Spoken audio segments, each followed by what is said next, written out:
Hey there, viewers. One voice is powerful, but when all the voices come together, it's unstoppable. News just broke that multiple victims are preparing to testify against Diddy in court, and the list is growing fast. Behind the scenes, Hollywood is scrambling. Let's get into it. Chapter 1. She wasn't even on the list. I was supposed to be off in 10 minutes. We'd had one of those long days, the kind where the ceiling lights feel extra harsh and the AC keeps switching between too cold and not working at all. Most people had clocked out early, especially with the trial stuff clogging up everyone's workload. There'd been meetings all week about security, confidentiality protocols, reinforced storage, all of that above my pay grade nonsense. I just did intake, I processed paperwork, I logged walk-ins. I wasn't supposed to be part of anything big. That's why when she walked in, I almost didn't look up. She came in quiet, no announcement, no knock, just a soft shuffle of boots across the floor tiles, stopping right in front of my desk. I didn't even see her face at first, just a battered cardboard shoebox in her hands and an old faded army jacket 2 sizes too big for her. I thought maybe she was homeless, maybe lost. I opened my mouth to ask if she was here for housing services, but then she spoke. "Here to submit evidence." Her voice was steady, but there was something off about it. Not scared, not broken, just practiced, like she'd said it to herself over and over until it landed just right. I cleared my throat, pushed the clipboard aside, and sat up straighter. "You have an appointment?" She shook her head. "Do you have a lawyer?" Another shake. "What's your name?" She said it quietly, first and last. I typed it in out of habit, fingers clacking away on the government-issued keyboard, expecting the usual ding or a flag to pop up from one of the registries. But nothing came back. No record, no case, no contact history. I glanced up. She didn't seem surprised by that. "This isn't on any list," I said, more to myself than her. "I know," she replied. She placed the shoebox on the counter like it was made of glass. I pulled it toward me, gently. It was scuffed, dusty, smelled faintly of basement and age. No tape to seal it, just a torn flap barely holding the lid down. When I lifted it, I expected the usual mess, maybe some old receipts, handwritten claims, something a PI handed off. But this was different. Inside were photographs, real ones, glossy, curled at the edges from time. Some bent, some faded, but all of them carefully sorted into little stacks held by worn-out rubber bands. There were audio cassettes too, the kind no one uses anymore. Clear plastic, handwritten labels, smudged black ink. A folded-up driver's license that had clearly expired decades ago. Her name was on it, the same name she gave me. But the photo made me freeze. She must have seen my face because she leaned forward just a little and whispered, "I know what's in there." I pulled out the last stack of photos. That's when everything changed. In one of them, there he was, Diddy. Not red carpet Diddy, not sunglasses and champagne Diddy. No, he looked younger, bloated, his arm around 3 girls who couldn't have been older than 15. One of them was circled in red marker. I looked up from the photo. She was staring straight at me. "That's you?" I asked. She nodded once. "Used to call me Harmony," said I looked like I belonged in music. I never sang. There were rules about this sort of thing. I was supposed to call the lead investigator or the supervising agent. I was supposed to log the evidence, seal it, notify records, but I didn't move. I couldn't, because in that photo, he was smiling. And she wasn't. "Is it better? Well now?" I asked, before I could stop myself. Because they were all getting ready to say something. But no one asked if I had anything to say. She told me pieces of it, not all at once, but in fragments. While I cataloged the tapes, she spoke, sometimes rambling, sometimes surgical in her memory. She mentioned a party in Atlanta, A hotel suite that had no door handles on the inside. A camera crew that only filmed faces, never hands. She described a man in a fur coat who made the girls line up, told them to pick a number, like it was a game. He said it wasn't trafficking because we were invited, she said, looking past me, like that made it legal. Her eyes were dry, too dry, like whatever pain had passed through her had already done its damage years ago. She wasn't here to cry, she was here to hand it over. I remember asking her if she needed protection. We had witness relocation contacts, temporary housing programs, safety phones. She shook her head, slow and deliberate. I'm not afraid of him anymore. I'm afraid of forgetting. I didn't know what to do with that. Oh, I did something I shouldn't have. I copied the photos. Not all of them, but a few, enough to remember. I slid a thumb drive from my desk drawer, slipped it into the port beneath my terminal, and transferred the files over quietly while pretending to check her paperwork. She didn't stop me. Didn't even blink. Maybe she expected me to. Maybe she wanted someone to keep a peace. When she left, she didn't take a receipt. Didn't ask for a case number.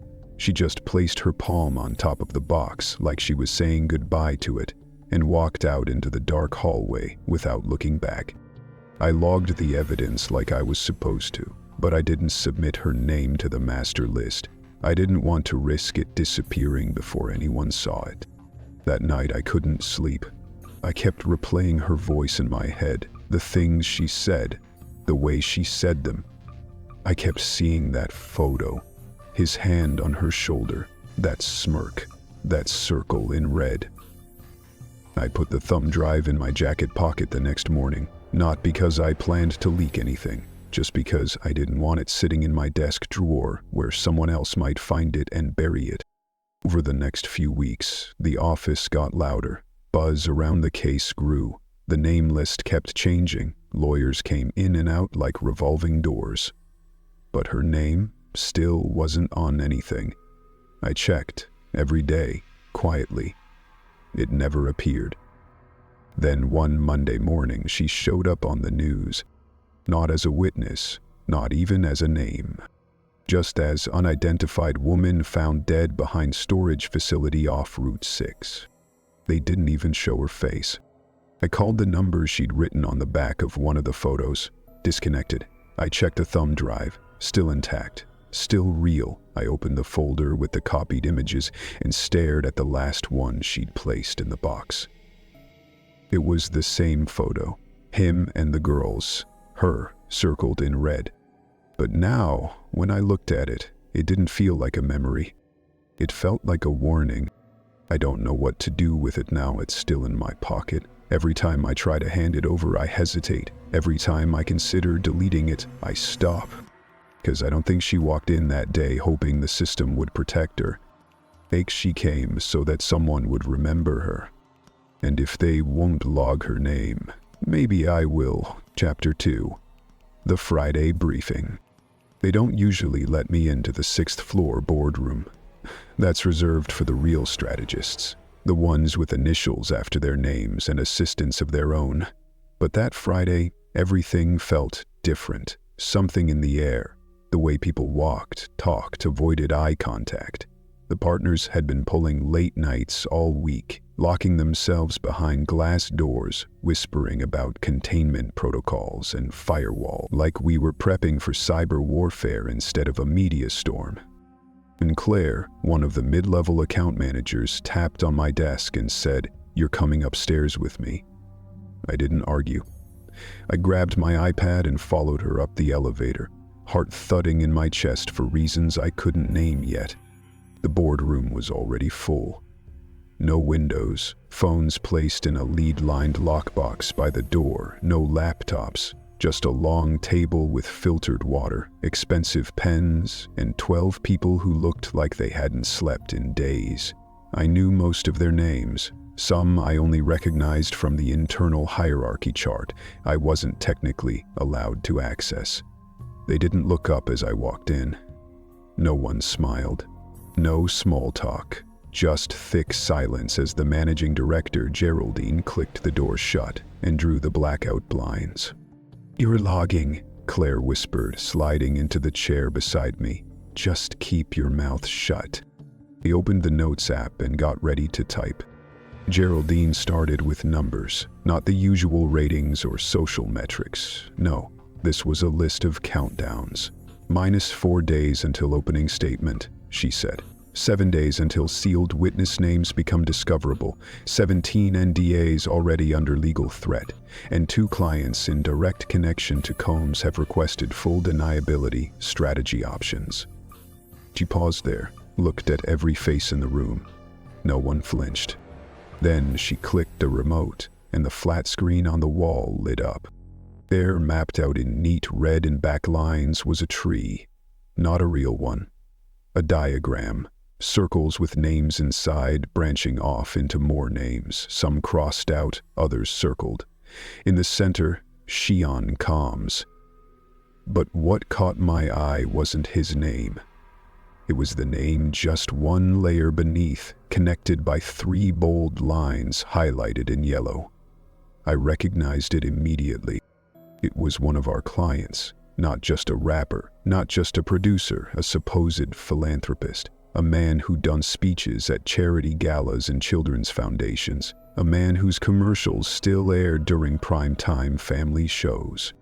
Him hosted 3 of the weekends in question, Geraldine said. That's confirmed. He arranged the venues. He paid the caterers. If one of the victims remembers his face, we're not looking at accessory status.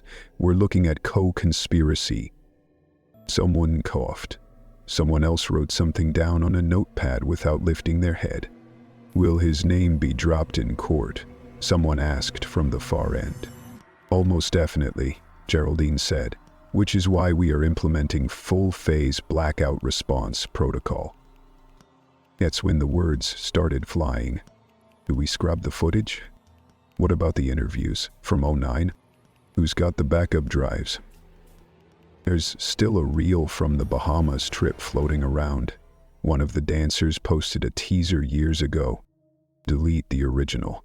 DMCA the reposts. Flood the metadata. Make it disappear. No one was speaking like they were covering for a criminal. They were speaking like engineers, people who fix broken machines. Like this whole thing was just another malfunction in a brand that needed recalibrating. I just kept typing, trying to keep my face still. Then came the real twist. "This isn't about Combs anymore," Geraldine said, looking straight at the screen. "This is about who gets remembered when the house burns down." Locked down, everyone fell quiet. That sentence landed like a gunshot. The house, that was their word for the industry. The whole thing, the studios, the awards, the networks. The house had protected him for decades, sheltered him, rewarded him, and now it was on fire, and no one wanted to be the one standing on the front porch when it collapsed. "We need to assume," she continued, "that the testimonies will expand, not just in scope, but in implication. They'll describe systems, patterns, routines, logistics. They will name more than one host, more than one facilitator." My stomach clenched. Someone else said it before I could stop them. "What about the tapes?" I was again. "I was told the vault was empty," another man said. Geraldine's eyes narrowed. "That's because you were told what you needed to hear." A murmur. Then a different woman, older, polished, one of those executives who looks like she was born wearing pearls, spoke softly. "She's never going to release them, you know that. She archived it, yes. She cataloged every guest, every segment, but she'll never air it. She knows what's at stake." I knew who they were talking about. Everyone did. But no one dared say her name. They meant the Queen of Talk. The woman whose name still echoed across generations. The one who had, allegedly, filmed more than one victim. Not for exploitation, but for record-keeping. Her brand was built on stories, after all, but this story was too big, too ugly. So instead of sharing it, she sealed it away, quietly, completely. "Let's not rely on her silence," Geraldine said. "Let's build our own." They started assigning teams. One group was tasked with combing through every interview clip. Another had to trace all instances of the client being on stage or in the same building as Combs between 1998 and 2014.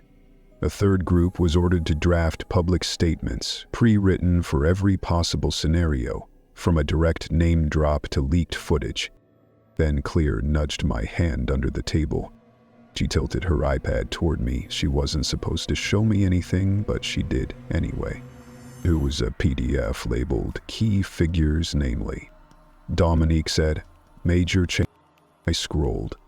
Familiar names, high-profile names, names with stars beside them, meaning high risk. Lines connecting brands to individuals, to shell companies, to public appearances. The farther I went down, the more obscure the names became. And then, near the bottom, I saw mine. Not starred, not bolded, but circled. I felt my breath catch. My skin went cold. Why would I be on that list?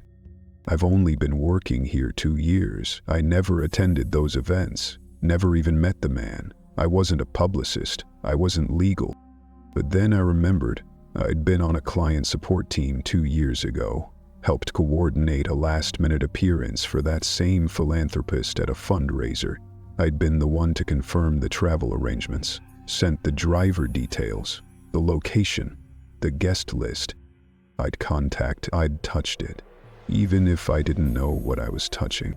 Suddenly, everything felt different. My hands were sweating, my throat tightened. Everyone kept talking like I wasn't there, like I was just another piece of furniture. But I wasn't furniture. I was a fuse. I looked down at my hands, still poised over the iPad screen, and I realized something horrible. They weren't cleaning up a mess. They were drawing a map of who could be sacrificed to protect the rest. By the time the meeting ended, my body was shaking. I waited until the room cleared before I stood, walked slowly to the bathroom, locked the stall, and sat there in the silence. On the back of the damage tree chart, in a margin, someone had scribbled something in blue ink. "If this leaks, the house falls." I didn't sleep that night either. Chapter 3. The girl from 112. The hallway always smells like bleach and pencil shavings after the kids go home. I used to hate it, that mix of sterile and sharp. But now it's just background noise, like the hum of the vending machine outside the faculty lounge, or the buzz of that one busted light near the science lab that flickers even when it's off. Most nights, I mop in silence. It's easier that way. No music, no earbuds, no distractions. Just the rhythm of water sloshing, the squeak of old wheels on tile, and the occasional creak of the building settling into itself. Sometimes I forget I'm in a school. It feels more like a hospital, or a church that forgot how to pray. I was in the East Wing when the phones started ringing. And into the school line. Those shut off after 5. This was coming from the bottom of the janitor's cart. My bag, a sound I hadn't heard in years, a burner ringtone, cheap, tinny. I hadn't seen the phone in ages, let alone turned it on. It was still wrapped in the duct tape I'd sealed it with back when I swore I'd never touch it again. But it was ringing. And I picked it up. No call ID, of course not. I hesitated, thumb hovering over the answer button. Then I pressed it and held it to my ear. At first, just static. Then a voice, distorted, robotic, but clear enough to recognize as human. "You were at 112? I froze. "I was too," the voice said. "He gave us the same drink." My knees buckled a little, and I had to lean against the locker row to stay upright. My mind raced. I hadn't said that number aloud in over a decade. Not to my therapist, not to anyone. 112 wasn't a club. It wasn't a hotel room. It was what we called the hallway backstage. The real hallway. The one guests weren't supposed to see. You remember the hallway, don't you? The voice continued. The black light, the folding chairs, the line.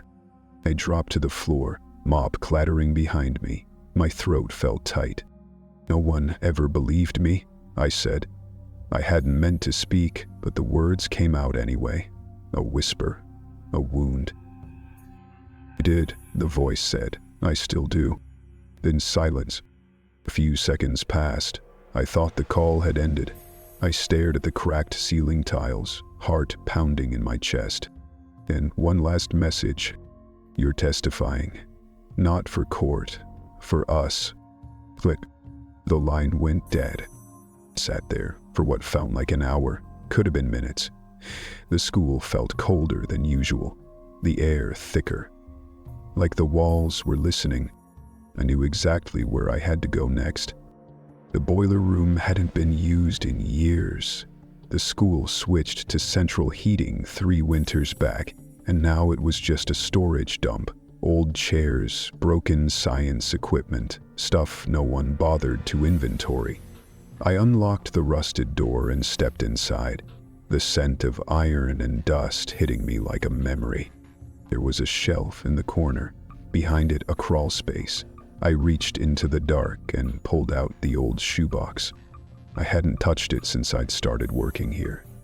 I think part of me believed that if I never opened it again, it would stop being real. But I knew what was inside. The journal, not the kind with a lock or glittery cover, just a black and white composition book, pages yellowed, corners bent. I flipped it open with shaky hands. The entries started in 2004. I was 19, fresh out of community college, interning for a label I won't name. I thought I was chasing music, chasing dreams. Instead, I was being funneled into something else. Something darker. I read the first few pages, notes scribbled in shorthand only I could decode. Green bracelet equals safe zone. Red equals performance expected. Don't take drinks from the one with gold rings. That's not champagne. Music cue equals last night instrumental. When it plays, line up. Backdoor code 2119. Always enter with heels off. It went on and on. Names of other girls, sometimes just initials, sometimes nicknames. Harmony, D, Starlight Kidney. I remembered their faces, some of them just shadows now, but some sharp as glass. We were all dressed the same, tight black, high heels, lip gloss, told to smile, told not to speak unless spoken to, told to stay inside the red tape lines on the floor. The journal was filled with drawings too, maps of the layout, where to go, where not to go, where the cameras were, where they weren't. Back then, I thought I was being paranoid, that I was cracking under the pressure. My therapist even said I was catastrophizing. She told me I was projecting trauma from my childhood onto my work environment. She didn't believe me when I said there were rituals, that it wasn't just bad behavior. It was organized, engineered. But the voice on the phone? They knew. They remembered the details I'd buried so deep I barely trusted them myself. The code to the back door. The music cue. The train. I flipped to the back of the journal. There was one page I hadn't dared to look at in years. I used to think it was a dream, a hallucination. One night, after too much of whatever was in that glass, I had stumbled into a room I wasn't supposed to be in. Not a lounge, not a green room. This room had no windows, just curtains. Velvet, red, and in the center of the room a pedestal. On it a box, locked. Someone was watching me from the corner. I couldn't see his face, but I remembered the cologne, the same one Diddy always wore. I wrote down what I saw, the carpet pattern, the marks on the floor, the phrase etched into the ceiling in gold, "The show is forever." I shut the journal and held it against my chest. Wasn't crazy, wasn't imagining any of it. They did that. They made me question it until the silence felt safer than the truth. But now someone else was speaking. Someone who remembered what I did. Maybe more. I pulled out a pen and added a line to the final page of the journal. Testifying isn't for them, it's for us. For the girls they tried to forget. I don't know where the voice on the phone came from. I don't know who else they've called. But I'm ready now. Let them come for me. Let them try to bury it again. This time, I've got my own copy of the truth. I'm not locking it away. Chapter 4. The statement that was never filed.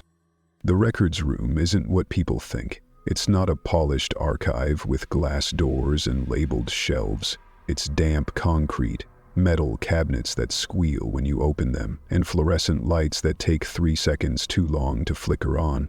It smells like paper rot and coffee from 5 years ago. If something gets sent down here, it usually means it's either forgotten, redacted, or not meant to be found again. I started working as a court clerk 3 years ago.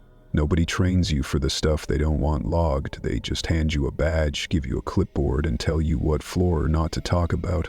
Most of my job is scanning, stamping, entering witness entries into the pre-trial queue, or flagging for evidence storage. It's dull, quiet, and safe. Until it isn't. On Thursday afternoon, a cart rolled in from intake with a box of sealed envelopes and drop filings. Most were standard, addendums, transcripts, photocopied statements.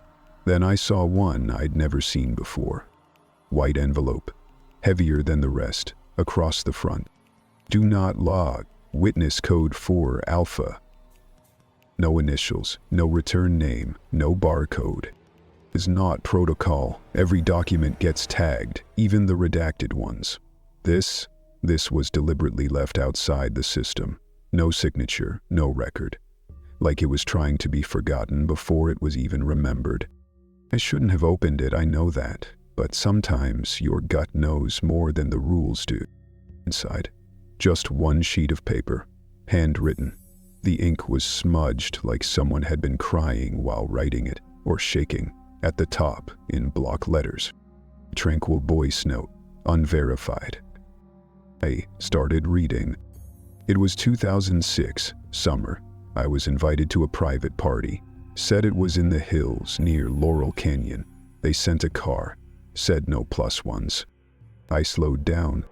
And when we arrived, our phones were taken. Said it was a no media environment. Said it was about protecting the artists. My palms started to sweat. They led us down a hallway. Red carpet, black walls, no windows. Girls lined up. Quiet room, they called it. Said the music wouldn't start until everyone chose a number. I had to stop reading. I could feel my stomach knotting. I'd read hundreds of witness statements in this job. Some brutal, some incoherent, some heart-wrenching. But this one didn't feel like it came from someone reporting a crime. It felt like someone remembering the inside of a nightmare. I looked around the room, made sure the door was locked, and kept reading. There was a man with gloves, not the kind for fashion, surgical. He didn't talk, he just watched. They made us dance, told us to look happy, told us not to stop moving until they said our name. One girl fainted. Nobody helped her. They pulled her out. She never came back in. I stopped again. My hands were trembling. The name of the house wasn't listed, but I knew the rumors. Everyone in this building had heard them whispered about that house in the hills, the one with the coded invitations, the guest list that never got leaked, the parties that were never photographed. It didn't have an address, just a nickname. And the names of the men who owned it. They were sealed tighter than any evidence box we kept in the vault. I flipped the paper over. Nothing else, no name, no date, just that. And a line at the bottom. I'm not giving this for prosecution. I'm giving it so you don't forget what happened behind the songs you love. I stared at it for a long time. Then I put it back in the envelope, marked it for destruction like I was supposed to. I stood up, walked it to the shredder, My hand hovered over the slot, but I couldn't do it. I walked back to my desk, pulled out my phone. I locked the records room door behind me. Then I hit record. I read the whole thing aloud, every word. I didn't change anything. I didn't add emotion. I just documented it, one voice to another like the page demanded. When I was done, I saved the file under a code only I would recognize. That I sent not to anyone in law enforcement, not to the archives. I sent it to an old contact I hadn't spoken to in years, a journalist. We used to grab drinks back when I was a court runner. He wrote a piece once that almost blew open a case involving a major athlete and an NDA settlement that disappeared mid-trial. It cost him his job. Last I heard, he was freelancing out of a converted garage in Echo Park. I sent the file with no message, no name, no warning. The next morning I couldn't sit still. I kept checking my phone, nothing. No reply. Then the news came in. A brown envelope had been found on his doorstep. No return address, just a USB inside. The clip was under 5 minutes. No visuals, just my voice, reading that woman's words. It didn't go public. Not right away, but it made its way to the right inboxes. I know, because 2 hours later, my building had a surprise inspection from DOJ compliance. They didn't ask about the file. They didn't even search the right floor, but their presence was the message. I shredded the original paper that afternoon, but the voice is out there now, and I can't stop hearing it. I walk to work differently now. I check my locks twice, but I don't regret it. Because someone needed to say what she couldn't, and even if no one knows her name, we know what happened. Chapter 5. The interview that wasn't aired. The vault was never meant to be found by anyone outside the circle. That's what we called it. Even back then, the circle. Not a crew, not a team, just those of us who worked behind the glass. The ones who knew what got aired and what got shelved, who understood that sometimes the most powerful interviews were the ones that never reached the light. I started as a segment researcher for her show in '99. By 2004, I was co-producing. That meant I got to sit in on everything: pre-interviews, content vetting, sponsor-friendly reviews, and the tapes. God, the tape. There were hundreds, maybe thousands, coded labels, color-coded stickers. Some were blocked from airing because of legal pushback. Others because they were too raw, too real, too dangerous. The public, we were told, wasn't ready for certain truths. "We don't bury stories," she once told us. We banked them. So when I unlocked the vault out in Naperville that morning, I wasn't expecting to find anything I hadn't already seen. I was raw. The vault wasn't flashy, just a reinforced storage unit at the back of a private archive facility. Concrete floor, steel racks, climate-controlled. The only flair was the brass plaque on the inside of the door. 5 letters carved in small serif font. You look spoken. That was the name we gave it. The place where the unsaid waited, not to be destroyed, just deferred. Deferred until the world could handle it, or maybe until we forgot it existed. I ran my fingertips along the tape spines, reading years off faded labels. 1997, 2002. Hurricane coverage, celebrity interviews that never aired, campaign trail footage scrubbed after controversy. It was like flipping through a timeline that had been rewritten for comfort. Then, I saw it. One tape, crooked on the shelf, slightly dustier than the rest. Beta cam format, orange sticker on the side, black marker scrawl. July 5. Emergency sit down, do not air. I pulled it down. My breath caught in my throat. No barcode, no segment sheet, just the tape. He remembered that day vaguely. We were told a dancer had come forward. We weren't given her name, just that she had been at a number of industry parties and claimed to have been present for what she called Structured coercion. That was her phrase. Structured coercion. Legal shut it down. Said it couldn't go to air. Said we didn't have corroboration. And that the network couldn't risk hosting accusations that touched more than just the man in question. Still, she was filmed. I took the tape to the old backroom player, the only one we kept for beta format, popped it in, pressed play. The screen blinked once, then went to static. And her face. She was young, couldn't have been older than 23, hair slicked back, eyes bloodshot but wide open.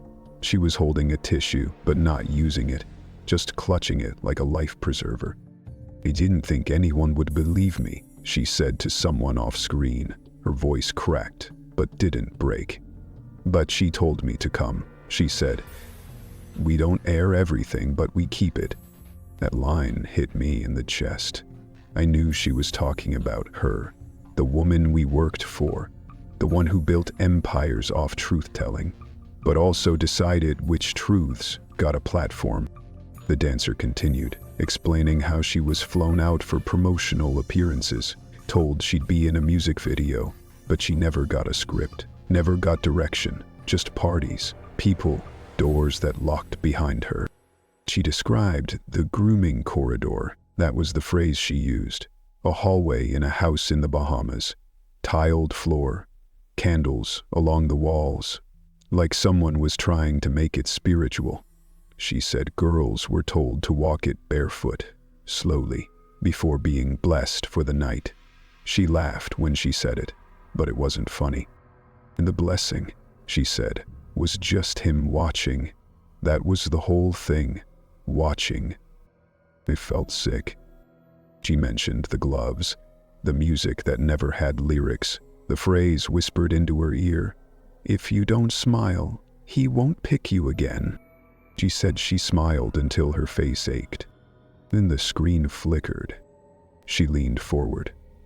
Tell her? I kept quiet, like she asked, but it's getting louder now, in my head, in the world. And then, for the first time, the camera panned left.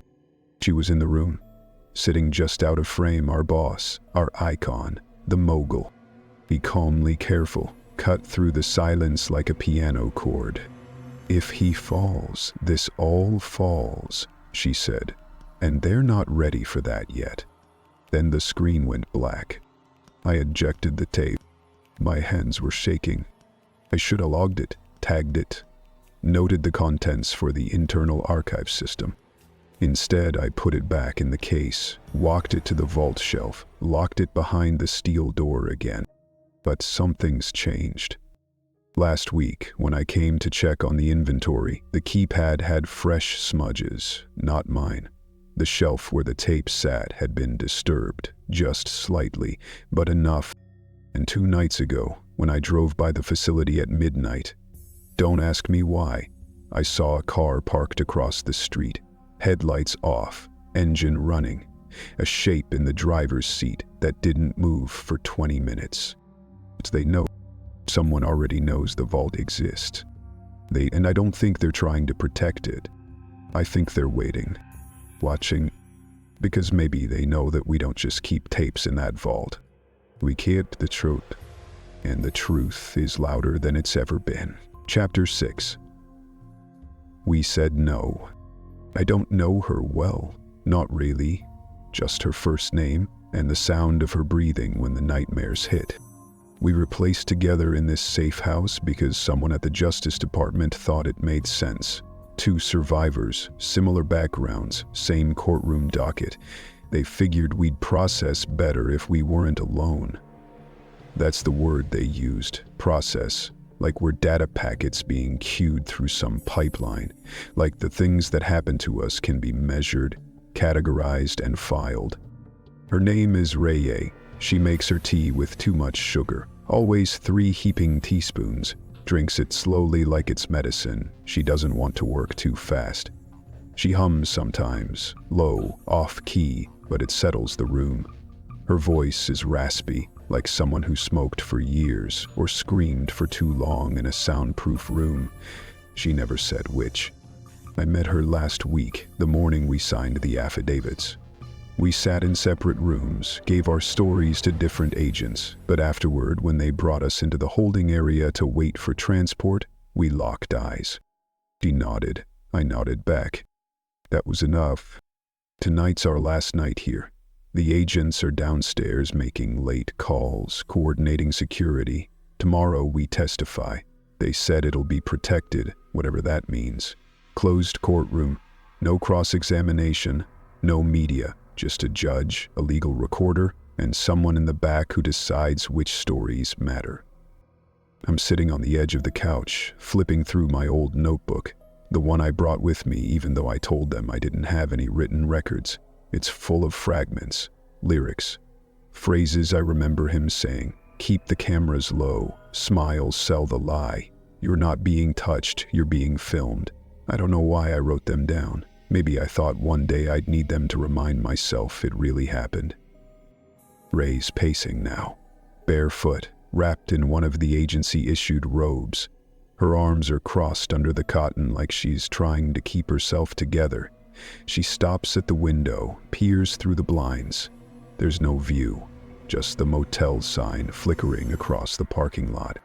They said the lights would turn off, she says suddenly.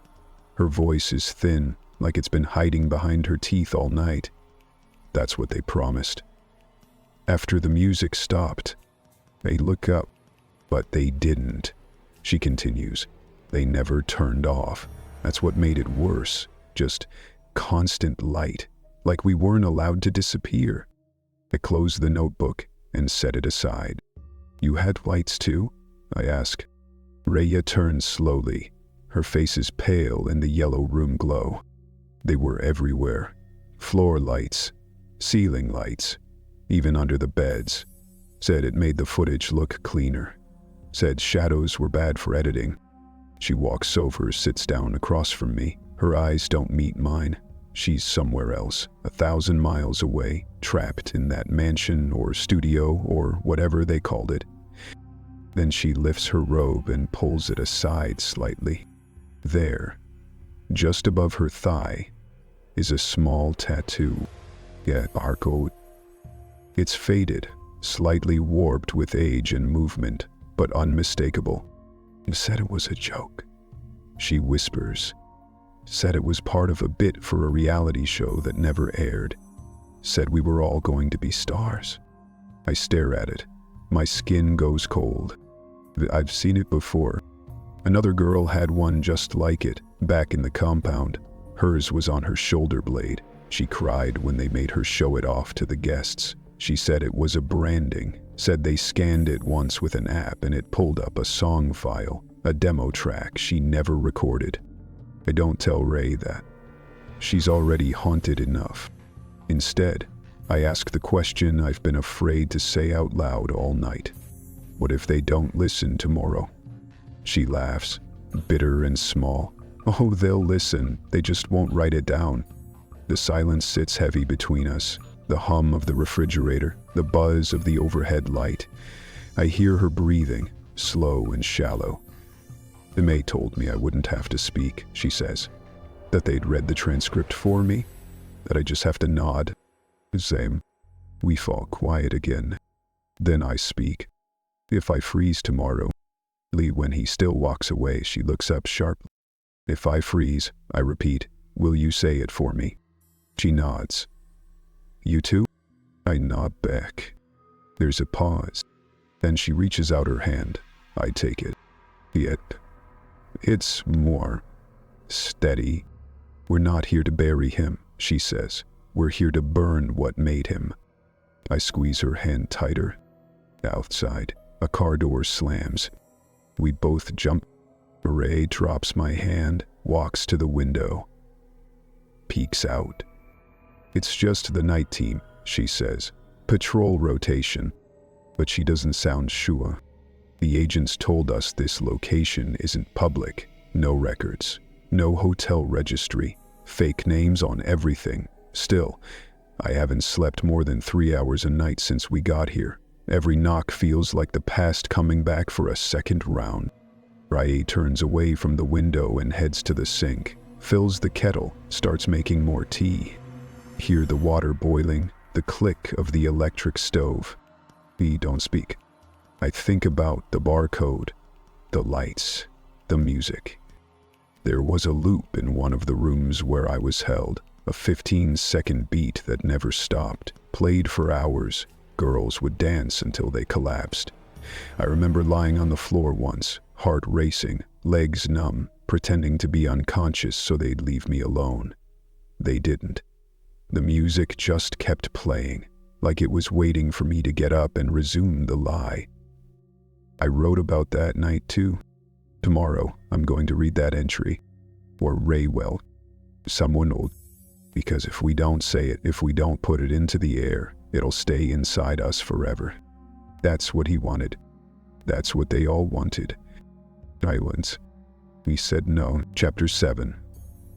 Hollywood vanishes. The lights in my office buzz like they're struggling to stay on, even though they were replaced just last week.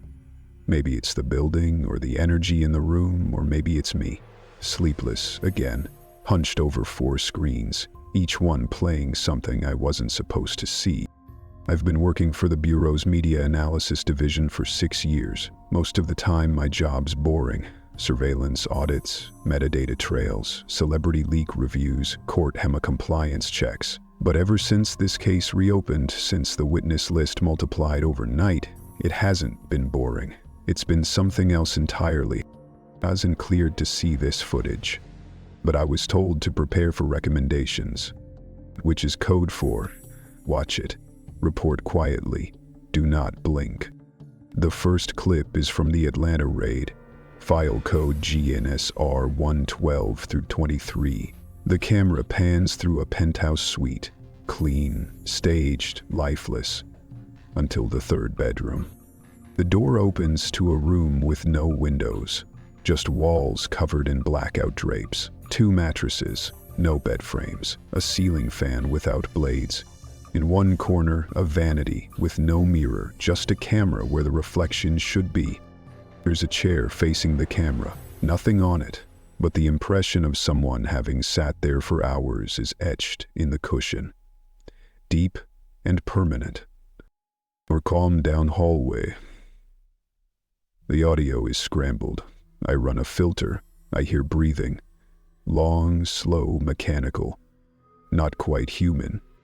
I tag the file, log the timestamp, and move on. Second clip. Miami property, raided the same night. File, BHSR 2115. The footage is choppy, night vision green. The room's a kitchen, or used to be. No food, no utensils. Just a massive industrial fridge with 6 padlocks and fingerprint smudges all over the handle. The agents pry it open. Inside, no food, just stacks of VHS tapes, dozens. Labeled in handwritten codes, a few with names I don't recognize, a few with names I do. Each tape is numbered, 1 through 96. The last one? Blank spine. No label. His agent picks it up, stares at the camera, and says, "We need to verify if this is one of hers." I pause the footage, rewind, enhance the frame. There's a scribble on the edge of the blank tape. Of that word, echo. I sit back. I've seen that word before. In redacted reports, in message boards, in emails that disappeared off agency servers 30 seconds after being flagged. I flagged the tape for priority review, even though I know no one will watch it. Third clip. The compound in Nevada. File, LKHR 321-77. Desert. Estate. No neighbors. No property records after 2011. No cars in the driveway, but security still online. The footage glitches constantly. The timestamp jumps around. First it's 2:13 AM, then 7:48 PM, then 4:44 AM. Inside, there's a long hallway lined with mirrors. Only, they don't reflect properly. Some delay your movements. Some reflect things that aren't there. One shows a figure walking, but not the agent holding the camera. I freeze frame the reflection, enhance. The figure's wearing a robe, hood up, face blurred but arms visible. Tattoos I've seen in older evidence files. A sleeve of flames wrapping around the elbow, a broken music note near the wrist. The figure turns toward the mirror, lifts something in their hand, a small box. Then the feed cuts. No sound, just black. I pull off my headphones, rub my temples. The air feels thick, my heart won't slow down. And I still have one more feed. It's from the LA location, the one everyone is pretending didn't exist. It was swept faster than any site I've ever logged. 26 minutes from entry to extraction, no statements, no paperwork. But someone archived the backup footage and sent it under a burner alias, eReal7. The file opens on a basement staircase. The air is hazy like smoke or heat waves. A figure is walking toward the camera. Slow, deliberate. Too slow. I lean in, try to catch details. The figure's face is obscured by static. But the clothes match a leaked image I saw last year. One that was supposed to be debunked. The same color jacket, the same shoes, the same rhythm of steps. The figure lifts a hand toward the lens. And then the footage ends. Just ends. No corruption, no error, just intentional silence. I sit back in my chair, my neck aches, my palms are sweating. Outside the sealed door to our office, the world is shifting. The judge filed for a second courtroom this morning. They couldn't handle the volume of witness logistics. The names keep coming. People thought the list would cap at 24. It's now over 67. With 15 pending verification. Celebrities have begun canceling appearances. Publicists are withdrawing clients from upcoming film festivals. A high-profile agent was found unresponsive in their hotel suite 2 days ago. Overdose. No note. Then came the threat. Someone sent it to 4 major agencies. Same message. Same subject line. Let her speak or we drop your client list. No signature. Just an attached PDF. Redacted contracts, NDAs, timestamps, hotel receipts. The kind of paper trail no one wants to admit exists. The kind of evidence that doesn't scream guilt, but murmurs it under your skin until you can't breathe. Hollywood isn't defending Diddy. Not anymore. Hollywood is trying to erase him fast enough to survive the ricochet. But it's not working. They're not the target. They're the shrapnel. The artist who won't respond to press, he's in Brazil. The director whose name trended with Diddy in 2010, he's cut from his own documentary. The actress whose cameo was whispered about in relation to the Tunnel House, she's now claiming early retirement.